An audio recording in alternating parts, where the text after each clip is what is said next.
మొన్ననే చెప్పా ఒక వీడియోలో. డబ్బుకు విలువ ఎక్కువనా, మనిషికి విలువ ఎక్కువనా అని వీడియో పెడితే కొంతమంది కామెంట్స్ చేశారు. డబ్బుకే విలువిస్తున్నారని. బంధంకి లేదు. ఇది రియల్‌గా ప్రూఫ్ అయింది. ఇది జరిగి 2 డేస్ అయింది. తను ఒక యూట్యూబర్. తన పేరు Vaishnavi. 8 months back love marriage చేసుకుంది. తను ఇప్పుడు ప్రెగ్నెంట్ కూడా. ఫుల్ హ్యాపీ ఫ్యామిలీ అంతా.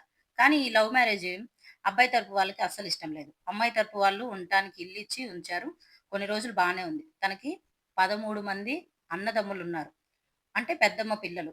ఒక చెల్లి, ఒక్కగానొక్క చెల్లి. 13 మందికి ఒక్కటే చెల్లి.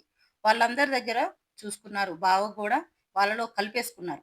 మంచిగా చూసుకున్నారు. లవ్ మ్యారేజ్ చేసుకుంది అంటే పెళ్ళికి ముందు గూడా లవ్ అయినా సరే అందరూ యాక్సెప్ట్ చేశారు. అర్థం చేసుకున్నారు. బానే ఉంది. అబ్బాయి తరపు వాళ్ళకైతే అసలు ఇష్టం లేదు. ముఖ్యంగా అబ్బాయి వాళ్ళ అమ్మకి అస్సలు నచ్చలేదు. మధ్యలో కొన్ని గొడవలు గూడా పెట్టింది. ఏంటి కట్నం గావాలి, డబ్బు గావాలి అని కొన్ని గొడవలు పెట్టింది. అన్నీ సద్దుమణుచుకొని మళ్ళీ బాగానే ఉన్నారు. కానీ ఎంత కాడికి కూడా ఆమెకింకా నచ్చట్లేదు. కొడుకుని ఎలాగైనా ఆమెను లాగేసుకోవాలి. ఇదంతా కోడల దగ్గరే ఉంటున్నాడు. వాళ్ళ తరపున వాళ్ళతోనే తిరుగుతున్నాడు. వాళ్ళతోనే ఉంటున్నాడని ఏదో కొంచెం ప్లాన్ చేద్దామని ప్లాన్ చేసేసింది. ఏమని? ఆస్తి పంచుతున్నాము. ఆస్తి నీకు కావాలంటే అమ్మాయిని వదిలేసి రావాలి. లేకపోతే కట్నం తీసుకురావాలి. లేదా చంపేసి రావాలి. అప్పుడే నీకు ఆస్తి ఇస్తాను అని మధ్యలో ఇరికిచ్చేసింది. ఆ అబ్బాయి ఏం చేశాడు చివరికి అమ్మ చెప్తుంది మా కోసమే గదా!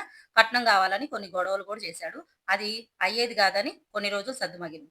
చివరికొచ్చేసరికి కొడుకుకి అన్నీ నూరిపోసింది. ఎట్లా అంటే తన భార్యని తనే చంపుకునేలాగా చేసింది. చాలా గొడవలు పెట్టింది ఇద్దరికీ. ఇది కుదరక ఆస్తి చూపించి అమ్మ కొడుకుకి ఎంత పిచ్చిగా ప్రేమించినా ఆ అమ్మాయిని డబ్బు కోసం కడుపుతో ఉంది అని చూడకుండా కిరాతకంగా చంపేశాడు. చివరికి తన భర్తే కాలయముడయ్యాడు. ఆ అమ్మాయికి ఇదంతా విన్న మీకు ఏం అర్థమైంది? మొన్న అదే చెప్తున్నా, ఇప్పుడు అదే చెప్తున్నా. డబ్బుకు విలువిస్తున్నారు గానీ, బంధానికి విలువ లేదు. మీకేమనిపించిందో కామెంట్ సెక్షన్‌లో కామెంట్ చేయండి. వీడియో నచ్చితే లైక్ చేయండి, షేర్ చేయండి, సబ్స్క్రైబ్ చేసుకోండి.